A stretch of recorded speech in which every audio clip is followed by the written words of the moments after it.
어쩌다 보니까 또 한 해가 거의 다 갔고 영상을 몇 개월 만에 찍게 됐는데 하반기에 제가 읽었던 책들 몇 권 간단하게 소개해 보려고 해요. 첫 번째로 소개할 책은 구병모 작가님의 파과예요. 이 책이 나온 지는 좀 됐는데 제가 구병모 작가님의 책을 그렇게 좋아하질 않아서 이제 안 읽고 있다가 청룡영화상 시상식을 보는데 이혜영 배우님이 너무 멋있으신 거예요.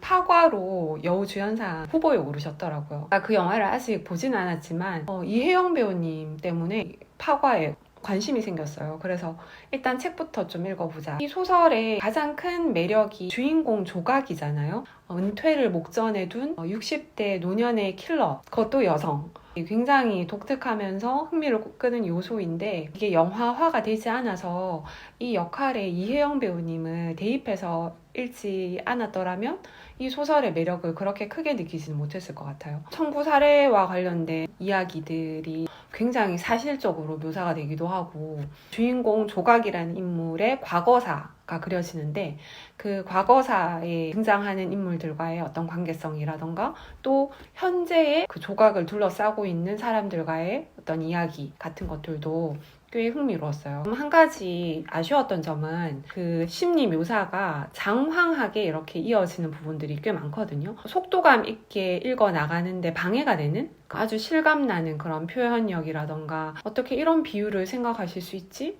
감탄이 나오는 그런 부분들도 꽤 많았지만 전체적으로 봤을 때는 좀 과하다, 투머치. 그렇지만 지루할 수가 없는 이야기고 재밌는 소설이었다. 심윤경 작가님 작품이고요. 제가 작가님 작품을 한 서너 권 읽었었는데 정말 타고난 이야기꾼이시구나. 그래서 작가님 작품이라고 하면 좀 믿고 읽는 이 책 같은 경우에도 위대한 개츠비 내용을 변주한 그런 책이라고 해서 호기심이 생겼어요. 사실은 제가 위대한 개츠비 원작은 읽지 않았거든요. 항상 그 초반에 읽다가 말고 해서 영화는 봤어요. 영화도 봤고 또 워낙 이야기를 많이 들었기 때문에 그런 상태로 이제 이 책을 봤는데 정말 단숨에 읽었다. 목차에 보면 지명들이 이렇게 나열이 되어 있는데 그 원작에서도 보면 왜 강 하나를 두고 그 소위 올드머니라고 불리는 그런 부자들이 사는 동네랑 신흥 부자가 사는 동네가 개츠비가 있는 곳이 이렇게 나뉘어지잖아요. 근데 여기도 보면 이렇게 압구정동이나 한강 그리고 성수동 이렇게 지명을 봤을 때 좀 짐작이 되는 바가 있더라고요. 그 개츠비에 해당되는 인물이 강재웅이라는 인물로 나오는데 바이오나 뭐 암호화폐 그런 시장을 통해서 돈을 버는 것으로 나오거든요. 그런 설정도 되게 흥미로웠고 원작에는 남자 화자가 등장을 하잖아요. 근데 여기서는 그 몰락한 중산층이면서 유학파 출신이고 스스로 자신의 삶을 개척한 여성 화자가 등장을 한다는 점, 그리고 그 여성 화자에게 조금 더 비중이 가 있어요. 화자와 강재웅과의 관계성이라던가 아니면 소설의 결말 같은 것들이 원작이랑 꽤 좀 다르게 되어 있는데 한국의 X세대들이 거쳐온 그런 과거라던가 현재의 모습들이 디테일하게 이렇게 그려져 있는데 여러모로 되게 재밌게 읽은 책이에요. 사실 뭐 이런 류의 뇌과학 책들이 최근에 또 되게 많이 나오고 있고 큰 기대는 없었는데 생각보다 되게 괜찮은 책이었어요. 그래서 이 책은 정말 추천하고 싶은 책인데 자신을 망치고 있는 그런 습관의 고리를 어떻게 끊어내느냐, 그거를 이제 뇌과학적으로도 설명하고 그리고 또 방법에 대해서도 꽤 구체적으로 이야기를 하고 있는 그런 책인데요. 특히나 전전두엽 같은 경우는 스트레스를 받게 되면은 제 기능을 못하게 되고 그러면 그 습관의 구렁텅이로 빠져버리게 되는 것인데 그렇다 보니까 이제 스트레스 관리가 쟁점이 되는 것이고 그 스트레스의 관리를 위해서 이제 명상의 방법 같은 것들이 여기에 제시가 되어 있거든요. 이 책 읽으면서 이 책을 같이 다시 읽었는데 요거는 제가 몇 년 전에 읽은 적이 있는 명상 관련 책인데 이게 제가 알기로는 명상 책으로는 가장 기본적인 그런 책으로 알고 있거든요. 요거 두 개를 같이 읽으면 도움이 꽤 많이 되고 왜 우리가 이런 책 읽을 때 왜 그런 생각 많이 하시잖아요. 읽고 나면 또 결국에는 생활이 다시 제자리로 돌아오게 되고 이거 읽어봤자 아무 소용이 없네. 그게 어떻게 보면 또 자기 개발서의 어떤 한계 같기도 하고 그런데 저도 이렇게 빽빽하게 인덱스 테이프를 붙여놨지만 다시 읽어보기가 쉽지 않아요. 그래서 저는 이 책에서 딱 하나만 얻자 이렇게 생각을 하고 있거든요. 반복적이고 부정적인 그런 사고를 중지하라 이런 내용이 나오거든요. 근데 이 책을 다 읽고 나서 그냥 이것만 계속 매일 떠올리자 이렇게 생각을 했어요. 꽤 도움이 많이 됐어요. 커져버린 사소한 거짓말이라는 소설인데 이번에 제가 읽어보니까 역시 인기 있는 소설들은 다 이유가 있구나 그런 생각을 했어요. 일단 기본 줄거리를 이야기를 해보자면은 초등학교에 퀴즈의 밤이라는 행사가 있는데 그 행사에서 살인사건이 벌어져요. 근데 보통은 왜 후더닛이라고 하죠. 범인이 누군가에 초점을 두잖아요. 근데 이 소설은 되게 특이하게도 누가 죽었는지를 정확하게 알려주지 않아요. 끝까지. 다 읽고 나면은 왜 그런 건지를 짐작할 수 있게 되는데 그게 되게 신선했고 사건이 일어난 이 시점을 기준으로 해서 먼 과거부터 현재에 이르기까지 그동안 이 학교에 다니고 있는 아이들 그리고 그 아이들의 엄마 사이에 어떤 일이 있었는지 그리고 각각의 가정 내에서 또 어떤 일들이 일어났었는지를 아주 리듬감 있게 보여주는 그런 이야기였고 이 책을 읽으면서 좀 흥미로웠던 점은 한국 엄마들의 그런 교육열 있잖아요. 그런 것들이나 아빠들의 방관적인 자세 또 워킹맘과 전업주부들 사이의 어떤 갈등 그리고 각자가 겪고 있는 고충들 그리고 또 겉으로 봤을 때는 중산층에 부족할 것 없는 그런 가정이지만 그 속에 또 여러 문제와 결핍이 있는 거 이런 것들이 정말 비슷하게 그려져서 놀랍고 사람 사는 게 다 똑같구나 그런 생각이 들더라고요. 좀 많이 공감이 됐던 게 여자들이 겪는 그 외모에 대한 강박 있잖아요. 어렸을 때는 또 어릴 때대로 예뻐야 되고 날씬해야 되고 나중에 결혼을 하고 아이를 낳게 되면은 또 엄마로서의 역할은 충실하면서 또 외모 관리도 소홀하면 안 되고 또 자기 일은 또 자기 일대로 완벽하게 해내야 되는 그런 강박에 이제 시달리는데 외국 여성들은 좀 이런 것에서 자유로울 거라고 우리가 생각을 하잖아요. 한국이 조금 더 타이트하다라고 생각을 했는데 별다를 게 없구나 라는 생각이 들면서 좀 씁쓸하기도 했었고 작가님이 인류학자인가 싶을 정도로 진짜 인물들의 그런 복잡 미묘한 심리를 정말 탁월하게 그려내시더라고요. 문장도 군더더기가 없이 간결해서 속도감 있고 이렇게 읽히는 그런 소설이었고 또 결말도 저는 진짜 통쾌했거든요. 좀 사람이 죽었는데 통쾌했다고 말하면 좀 그렇지만 뒷맛까지 개운한 그런 소설이었다. 장안의 화제였던 저소비 생활 요점을 말하자면은 내가 진짜로 원하는 게 뭔지 알아야지만 쓸데없는 소비를 하지 않게 되고 악순환의 고리를 끊을 수 있다. 원하지도 않는 것들을 사기 위해서 돈을 쓰고 그 돈을 또 벌기 위해서 애써야 하고 그러다 보면 또 불행하고 그러다 보면 또 돈을 쓴다. 이 악순환을 끊어야 된다. 이런 게 이제 핵심 내용인 것인데 알겠는데 저자가 원래 직장 생활을 하다가 우연히 이제 1인 방송을 그러니까 유튜브 같은 그런 방송을 시작하게 되고 소비 생활에 대한 이야기를 하면서 이제 인기를 얻은 것 같아요. 지금까지도 그렇게 1인 방송을 하면서 좀 안정된 그런 수익 구조를 만들어낸 것 같아요. 이제 그런 안정된 수익 구조가 있다 보니까 자기는 이제 더 이상 대도시에 살 필요도 없고 좋은 옷을 입을 필요도 없고 산책과 독서 같은 데서 그 마음의 평안을 얻으면서 밤에 저녁에 7시에 자고 여기서 충격받았는데 저녁 7시에 잔다고? 이러면서 이 작가는 굉장히 운이 좋게도 자기가 좋아하는 일을 스트레스 받지 않고 할 수 있는 기회가 생겼잖아요. 근데 그런 기회가 아무에게나 오는 게 아니잖아요. 그리고 또 내가 좋아하는 일을 하는데 수익도 안정적이야. 큰 운도 뒷받침이 돼야 된다고 생각하거든요. 물론 재능도 아주 큰 부분은 차지하겠지만 그래서 자신이 좀 운이 좋은 케이스다라는 것을 차치하고 모든 이에게 내가 좋아하는 것을 찾으면 소비는 자연히 줄어들고 이렇게 말하는 거는 오히려 가진 자의 여유처럼 보였어요.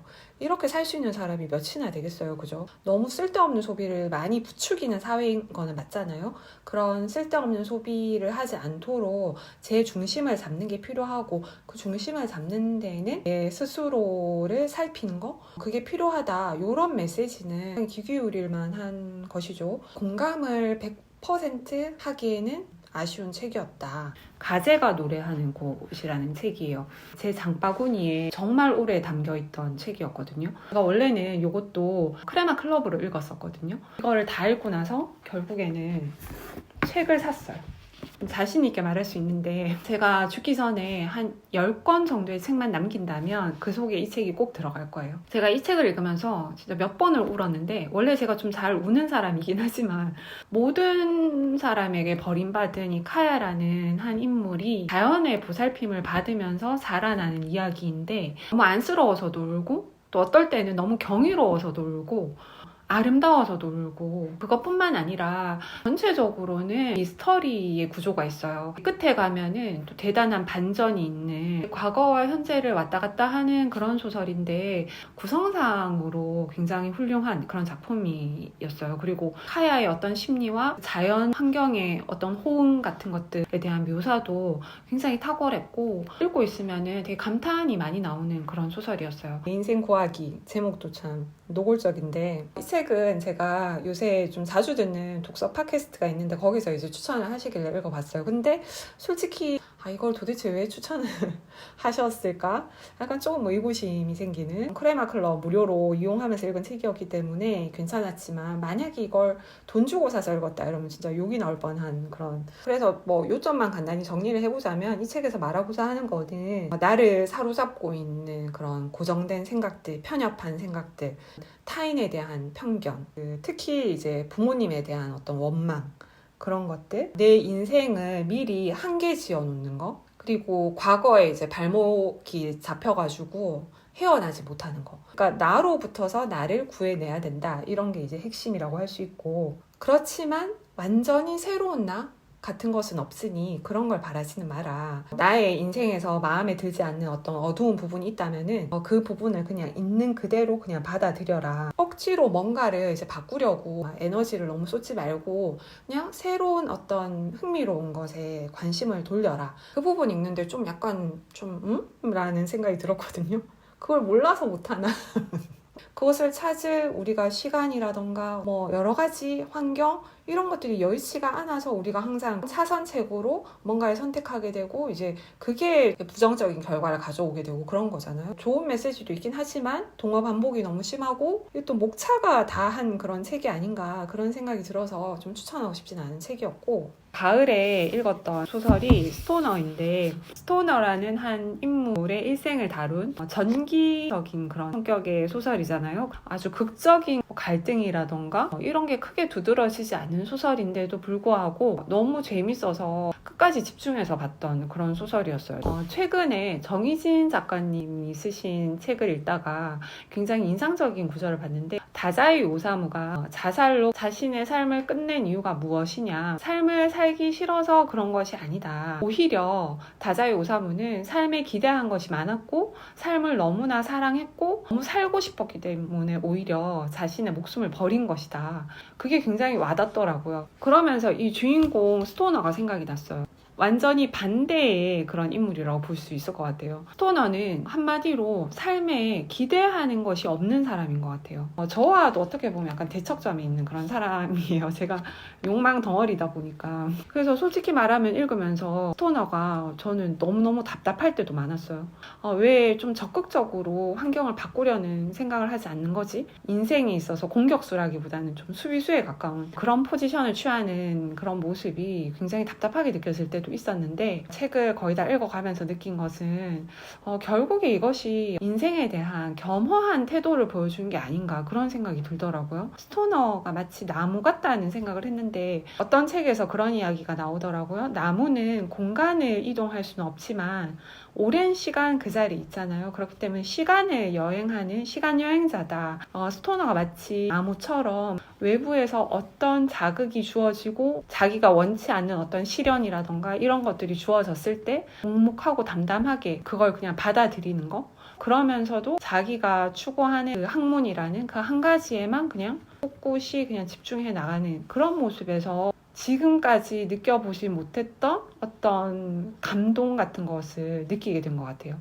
그리고 또 엄청 재밌게 읽었던 이 GV 빌런 고태경. 지금은 예전만 못하지만 한때 영화를 꽤 많이 봤었어요. 그러다 보니까 이 소설이 좀 더 애틋하게 그런 와닿는 부분들이 있었는데, 그 극장에서 영화를 상영을 다 하고 나서 그 영화를 만든 감독, 그리고 배우, 평론가 뭐 이런 분들이 그 영화에 대해서 이야기를 나누고 관객들 질문에 대답도 하고 이런 행사를 이제 GV라고 하는데, GV 행사는 다 서울에서 하잖아요. 그래서 저도 직접 참여해 본 적은 없어요. 그래서 한때는 또 GV에 가보는 게 또 꿈이기도 하고 지방러는 그렇답니다. 어쨌든 그 GV 행사에 이상한 질문을 하는 사람들이 있대요. 왜 어딜 가나 이상한 사람들 있잖아요. 근데 예를 들어가지고 외국 감독이에요. 근데 통역 있어요. 근데 자기가 막 영어로 질문을 한대요. 생각만 해도 막 오글거리는데, 그런 사람들이 이제 GV 빌런이다 이렇게 통칭을 하나 봐요.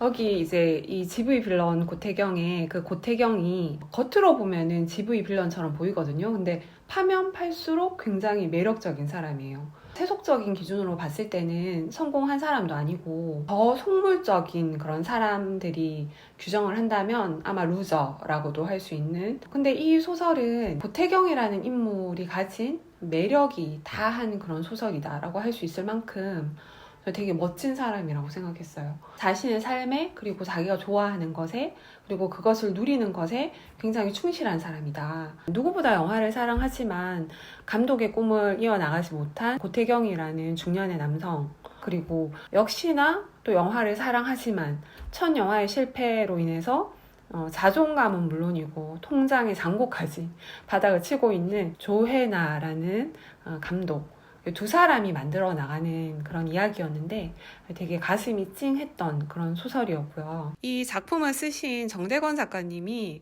영화 감독 출신이시더라고요. 그래서 굉장히 이야기가 하이퍼 리얼리즘에 가깝게 그려지는데 뭔가 작가님의 진심이 어린 듯한 그런 좋은 문장들이 꽤 많았어요. 그래서 이렇게 빼곡하게 붙여놨는데 그 중에서도 이 문장, 완성한 것만으로도 대단한 거야. 모든 완성된 영화는 기적이야. 이 문장 읽는데 약간 뿌잉 이러면서 눈물이 날 것 같더라고요. 대학교 시절에 영화 엄청 보면서 신의 20일 매주 사보고 무슨 말인지도 모르면서 키노도 막 보고 그러던 시절이 떠오르기도 하면서 이 소설이 뭐라 말할 수 없게 어떤 마음을 건드리는 그런 부분이 있었어요. 영화를 좋아하시는 분들이 읽으면은 더 이제 공감되는 부분들이 많겠지만 영화에 대해서 거의 관심이 없다, 이런 분들이 봐도 충분히 재밌는 소설이거든요. 그래서 이 소설도 역시나 추천하는 그런 책입니다. 지금까지 소개한 책 외에도 제가 읽은 책들이 뭐 혼모노 같은 책들 워낙에 인기가 있었던 소설이기도 하고 또 많이들 이제 들어보셨을 것 같아서 그냥 소개해서는 빼버렸는데, 제가 생각할 때 올해 최고의 한국 소설이 아니었나. 영상으로 정리를 해보니까 제가 하반기에는 좀 소설을 많이 읽었구나 그런 생각이 들었고, 대중적이면서 좀 오래 사랑을 받은 자기계발서를 유독 올해 좀 많이 읽은 그런 느낌이 있는데, 제가 뭐 책으로 뭐든지 좀 배우는 그런 스타일이라서 자기계발서에서 뭔가 제 인생의 어떤 답을 얻으려는 그런 시도를 했던 것 같은데, 역시나 자기계발서는 좀 한계가 있다. 그리고 또 최근에 에세이들 위주로 몇 권을 읽고 있는데 하나같이 다 너무너무 괜찮은 에세이들이어서 그 책들은 따로 한번 소개를 해볼 생각이에요. 부족한 제 영상 봐주시는 모든 분들께 감사드리고 연말 잘 보내시고 올해 다른 영상은 더 없을 것 같아서 미리 새해 복 많이 받으시라는 인사 드리면서 영상 마치도록 할게요.